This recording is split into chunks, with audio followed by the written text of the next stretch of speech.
Hello and welcome. My name is Ibrahim Al-Hamam and I am a senior security analyst on MXDR team here at Vectra AI. I would like to demo for you our new MXDR model by investigating a host using both Vectra platform and SentinelOne. Here is our Vectra response dashboard. For our demo, we will investigate ILHOMAM 122. ILHOMAM 122 host has an urgency score 100 and the priority status for it is prioritized. Let's look into the left side of the host page to know some basic host information. Here we can see the last seen IP, the sensor monitoring the host, observed privilege, last seen, and the EDR installed on the host. The attack profile identified for this host is external adversary, and this was identified based on the positive indicators seen from the host. Here are some context from SentinelOne with the possibility to lock down the host. More context are available in the notes section here. We will come back to this later on. The attack phases is telling us that the detections triggered from this host is part from command and control, reconnaissance, lateral movement, and exfiltration.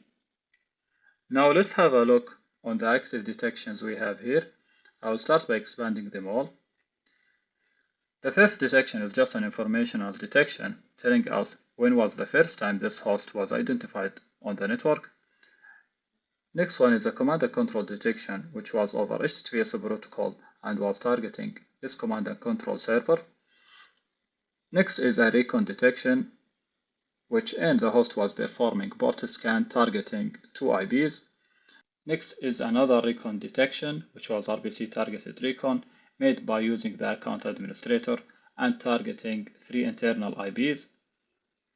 Next one is an exfiltration detection followed by another exfiltration detection as well. Here we see a command and control detection, which is suspicious relay. In this detection, this host was acting as a relay between an internal target and an external command and control server.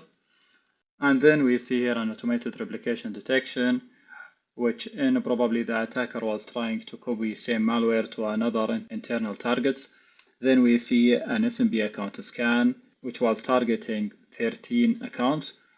Then we see a brute force activity. Then we see RDB recon activity, then a brute force, RBC recon, file share enumeration, and then an access to SMB admin share as well. Then suspicious remote execution by using the account administrator. And finally is an SMB brute force by using another admin account. Now, after we had a high-level view of the activities performed by this host, let's click on some of those detections and have more detailed look. We will start by looking into hidden HTTPS tunnel detection. Inside the detection page, we can see the IP for the command and control server, the bytes sent and the bytes received. Also, we can download PCAP snapshot to do more investigation if we want. This is the RPC recon detection. We can see a high number of RPC calls made by this host on a high number of internal targets. These are the UUIDs used. We can expand to see the target for each UUID. In file share enumeration detection, we can see all of the targeted hosts, and if we expand one of them, we can see the accounts used in accessing all of the shares listed down here. In data smuggler detection, we can see that this host was able to collect around 2.8 gigabytes of data from two internal sources, mostly was from this host and was over port 445 SMB protocol. Then this data was sent out over SSH to the same command and control server. Now, after we had a good understanding of what activities made by this host over the network, let's try to understand what was done over the endpoint itself. Let's start by looking into the EDR nodes here. By looking at the EDR nodes here, we can see that there are a number of detections. The first one is for sharphound.exe, and also there is a detection for mimikatz.exe, and there is another detection for crackmap execute, and also there is a detection for a batch file This batch file seems to be interesting because of the number of indicators seen from it. Let's investigate those detections in SentinelOne. I will use this link here to take me directly to the host page in SentinelOne. So once we are here in SentinelOne, we can see the host that we are investigating is marked as infected. Let's click on it and view the threats detected for it. Here are all of the threats detected for this host. CrackMap execute was detected 5 times, Mimikatz as well. We can see also a number of batch files detected on this host, Sharphound execute as well, and backdoor.exe. Let's click on one of those batch files and see. On the top of this threat page, we can see threat status and what the AI think about this threat. Down here, we can know when it was first seen or last seen over the network and how many number of times was observed. Here are file name information, the path of the file, command line arguments, process user, file hash, and the process which from this batch file was started. Okay. On the right side, we can see the indicators observed from this threat. It made reconnaissance activities, evasion, and other activities as well. Okay, let's have a closer look into them by going to the storyline here. Once we are in deep visibility, we can search for any indicator we are interested in this storyline. Let's click into the indicator category field, and then let's see what the attacker was making for reconnaissance. I will add it to my search, then I will click on search.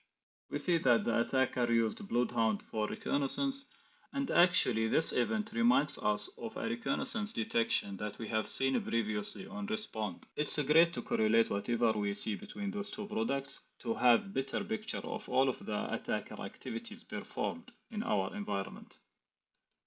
Let's see what info stealer activities made by the attacker as well.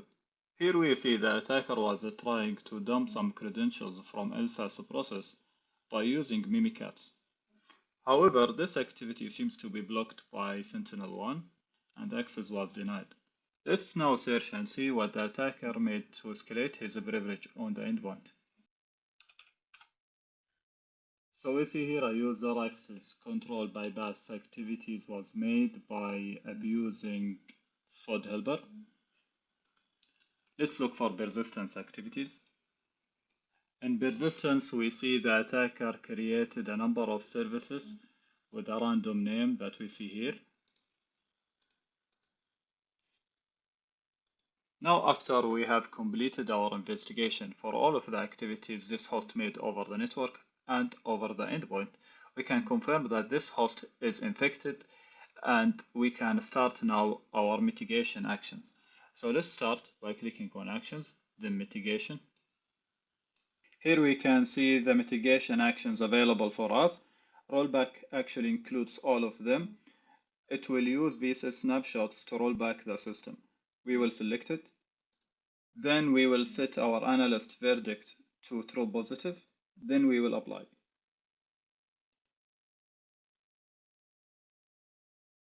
We can see that action was successfully on one thread. And now the threat status changed to mitigated. Here we can see the number of processes that was killed. Here are the number of files that was quarantined and how many threat that was remediated. Let's do same mitigation action that we take on the batch file on all of the other active threat we have here.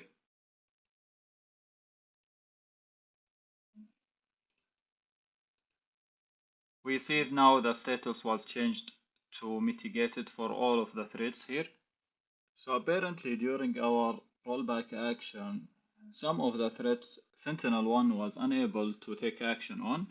We will download the CSV file and look at them. Then we will try to delete them manually by using remote shell here. The rollback report saying that SentinelOne was unable to take action on some files located in the tools folder. However, this folder, it does not exist anymore. It could be that the attacker deleted this folder and everything inside it. We can confirm from deep visibility again. By looking for file deletion activities in deep visibility, we can see that the tools folder and all the files under the tools folder was deleted by the process HTTPS backdoor. Now that an MXDR analyst has completed his investigation and remediation, you should see a corresponding email in your inbox. The email includes details for the host, along with process killed, removed files, removed services, removed registry keys, and recommendations.